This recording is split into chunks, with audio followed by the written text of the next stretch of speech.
Hello everyone, welcome back to my channel and you are watching After School Tutorials. In this video, I will explain you what triangular numbers are. So let's get started. A triangular number is the sequence of numbers that are represented in a form of an equilateral triangle arranged in a series, and it is calculated as half of the product of two consecutive is a triangular number. So इथे एक formula दिलेला आहे. जर का तुम्हाला triangular number 10th कुठला आहे हे जर काय कॅल्क्युलेट करायचं असेल किंवा 12th ट्रायंगुलर नंबर कुठला कॅल्क्युलेट करायचा असेल तर तुम्ही ह्याची हा जो फॉर्म्युला आहे याचा यूज करू शकता. सो इथं आपण अज्युम करूया. सो आपल्याला इथं कॅल्क्युलेट करायचं आहे T10 equal to, so n इथं येईल आपल्याला 10 in bracket 10 + 1 whole divided by 2. Okay, so 10 into 11 whole divided by 2.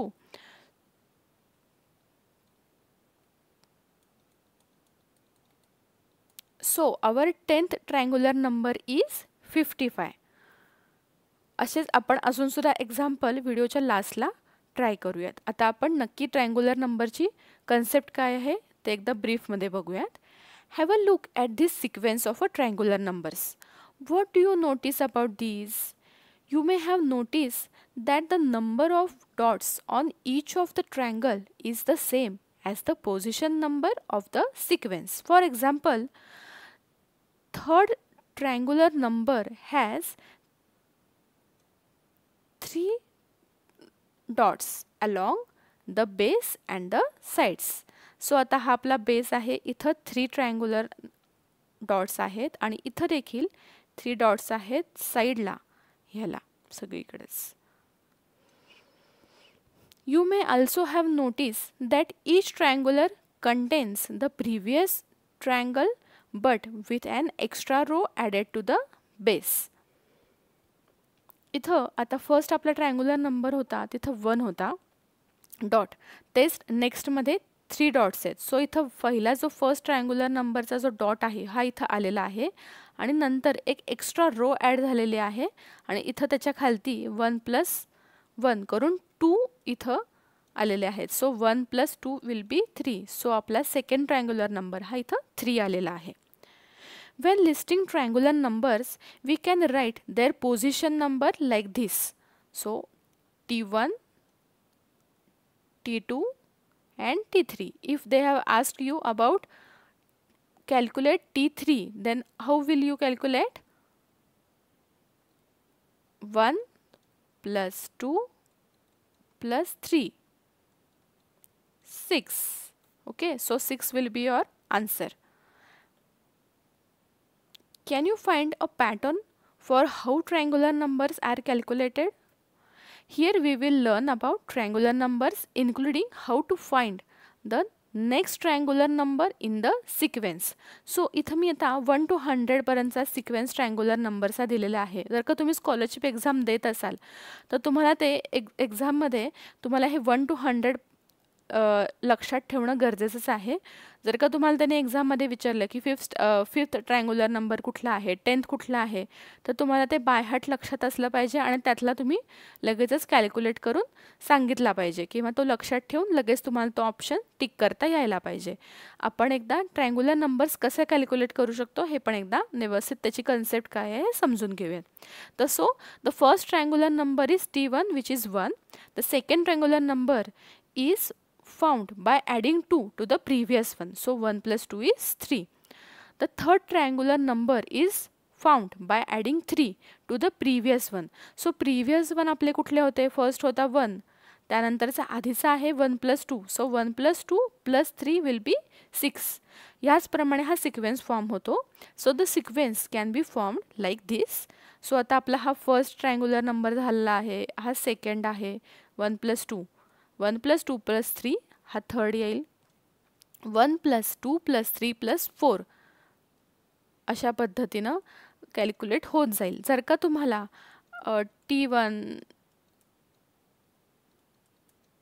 हा जर का फॉर्म्युला लक्षात नसेल आणि त्याने तुम्हाला T10 ची व्हॅल्यू विचारली तर तुम्ही ती कशी कॅल्क्युलेट करणार?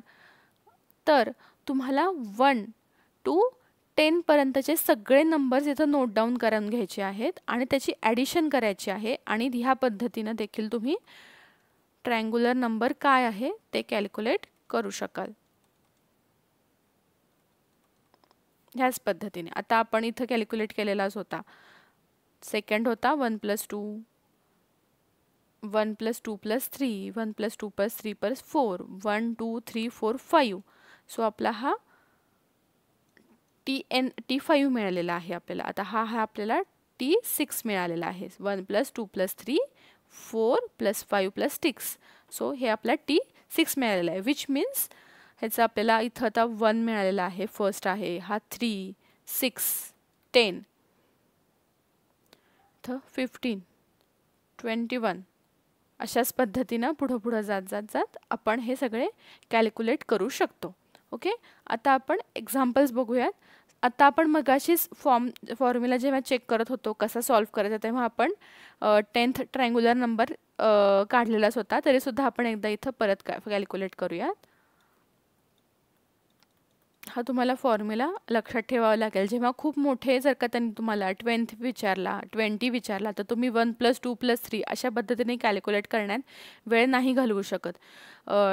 T25 विचारला, T50 विचारला तर तुम्हाला ह्यासाठी हा फॉर्म्युला लक्षात असणं गरजेचं आहे. सो त्याच पद्धतीनं या फॉर्म्युलाच्याच पद्धतीनं आपण सगळे कॅल्क्युलेट करणार आहोत. ओके, आता आपल्याला 15 आता ह्याचा आन्सर आपल्याला मिळालेला आहे. Answer is our 55. So T10th triangular number is 55. आता ह्याच फॉर्म्युलाप्रमाणे आपण नेक्स्ट कॅल्क्युलेट करणार आहोत T15. जर तुम्ही 5th स्टँडर्डला असाल, CBSE बोर्ड किंवा कुठलाही तुम्हाला ट्रायंग्युलर नंबर्स ह्या सब्जेक्ट तुम्हाला टॉपिक मॅथमॅटिक्समध्ये येतच असेल तेव्हा ह्या व्हिडिओ तुम्ही हा रेफर करू शकता. त्याचप्रमाणे 5th स्टँडर्ड स्कॉलरशिपसाठी सुद्धा तुम्हाला फक्त ते नंबर सिरीजमध्ये म्हणजे इंटेलिजन्स टेस्टला किंवा कुठला एखादा ऑड मॅन आउट काढायचा झाला किंवा नंबर सिरीजमध्ये त्यांनी तुम्हाला क्वेश्चन विचारू शकतात की ह्यातला ट्रायंग्युलर नंबर कुठला नाही आहे. अशा पद्धतीचे क्वेश्चन्स हे तुम्हाला स्कॉलरशिपमध्ये विचारले जातात.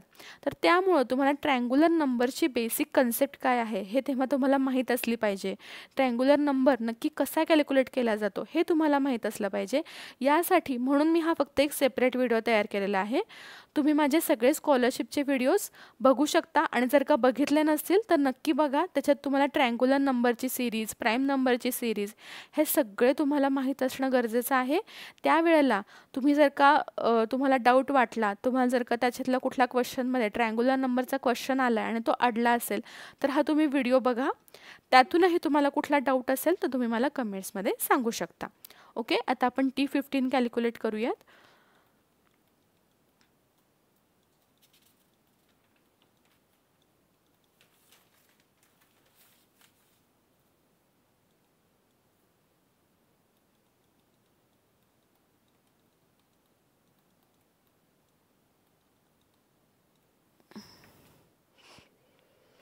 ओके, आता आपला T15 आलेला आहे 120. Okay, give the first term of triangular numbers. आता इथं 1 3 6 10 15 20 21 हे सगळे दिलेले आहेत तुम्हाला triangular numbers. The sum of the any 2 consecutive triangular numbers is. इथं तुम्हाला ही एक लिस्ट दिलेली आहे आणि त्यांनी क्वेश्चन काय विचारलेला आहे, the sum of 2 consecutive triangular numbers is. So ही एक बेसिक कन्सेप्ट आहे. आपण एक ट्रायल घेऊयात. 1 + 3 म्हणजे की काय येतं आहे 4 येते. 6 + 3 किती येते 9 येते. 6 + 10 येते 16. सो तुम्ही हे काय ऑब्झर्व करता, तुम्हाला स्क्वेअर्स आणि क्यूब्स माहिती आहेत का? तुम्हाला स्क्वेअर्स 30 पर्यंतचे आणि क्यूब्स 20 पर्यंतचे पूर्णपणे तोंडपाठ असणं गरजेचं आहे. तर हे 4 9 16 हे काय आहे, स्क्वेअर्स आहेत. So the sum of any 2 consecutive triangular number is a square. Okay, आता आपल्याला नेक्स्ट क्वेश्चन आहे, find the next triangular number 55 and 66. ह्याच्या पुढचा ट्रायंग्युलर नंबर कुठला येईल त्याने आपल्याला विचारलेलं आहे. तर त्याची एक मेथड आहे कॅल्क्युलेट करण्याची. सो आपल्याला पहिल्यांदा काय कॅल्क्युलेट करायची, आपली फर्स्ट स्टेप असेल डिफरन्स कॅल्क्युलेट करायचा आहे आपल्याला दोन्हीमधला. जे आधीचे प्रिव्हियस दोन त्यांनी आपल्याला ट्रायंग्युलर नंबर्स दिलेत त्यातला डिफरन्स कॅल्क्युलेट करायचा आहे. त्यानंतर जो आपल्याला 66 अवेलेबल आहे त्याच्यामध्ये आपल्याला हा 11 आहे त्याच्या पुढचा number which +1 which is 12. So 66 + 12 जो आहे तो आहे 78. सो आपला 78 हा नेक्स्ट ट्रायंग्युलर नंबर आहे. हा एक तुम्हाला लक्षात ठेवण्यासाठीची ही एक कन्सेप्ट तुम्ही लक्षात ठेवू शकता. हा अशा पद्धतीचा एक्झामला स्कॉलरशिपला विचारला जाईल असं शक्यता कमी आहे, पण ही एक तुम्हाला कन्सेप्ट तुमच्यासाठी माहीत असावी तुम्हाला, ह्यासाठी मी हे एक एक्झाम्पल घेतलं. पण जर का तुम्ही 5th स्टँडर्डचं रेग्युलर तुमच्या सिलेबसमध्ये अशा पद्धतीचे क्वेश्चन्स हे विचारले जाऊ शकतात. ओके, तर तुम्हाला हा आत्ताचा माझा व्हिडिओ कसा वाटला लक्षात आला असेलच. Please like, share and subscribe my channel and thank you for watching.